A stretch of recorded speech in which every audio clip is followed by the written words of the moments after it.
বৃষ্টির দিনে ভেড়া মাঠে চরানো যায়, কিন্তু ছাগল আপনি বৃষ্টির দিনে চরাইতে পারবেন না। কারণ বৃষ্টির দিনে ছাগল মাঠে যায় না, কিন্তু ভেড়া মাঠে যায়। আমি আজ সকালে ভেড়াগুলোকে মাঠে নিয়েছিলাম। সারাদিনই আজকে বৃষ্টি পড়তেছে। ছোট বাচ্চাগুলোকে সকালে সময় মাঠে চরাইতে নিয়ে যায়নি, এদেরকে বাড়িতেই রেখে গিয়েছিলাম। বড় ভেড়াগুলোকে নিয়ে মাঠে চড়িয়েছি 12টা পর্যন্ত। 12টার সময় বৃষ্টি এসেছে। বৃষ্টির পরে আবার নিয়েছি। তখন ছোট বাচ্চাগুলোকেও নিয়ে গেছিলাম, কিন্তু বিকেলেও বৃষ্টি হয়েছে।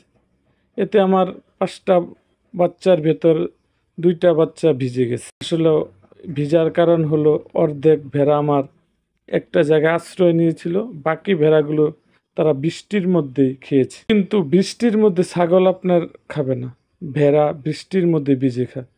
এই জন্য আনার পরে আমি ভেড়াগুলোকে শুকনো কাপড় দ্বারা মুছে দিচ্ছি, যাতে ভেড়ার সর্দি জ্বর না আসে। এই জন্য ভেড়াগুলোকে সুন্দর করে মুছে দিচ্ছি। আর ভেড়াগুলো বৃষ্টির দিনে যদি না মুছে দেই তাহলে মশার উপদ্রব করে বেশি। এই জন্য ভেড়াগুলোকে আরও মুছে দিচ্ছি। ভেড়া পালন অত্যন্ত সুবিধাজনক। যেমন বৃষ্টির দিনেও ভেড়াগুলো মাঠে যেয়ে খায়, কিন্তু ছাগল খাবে না।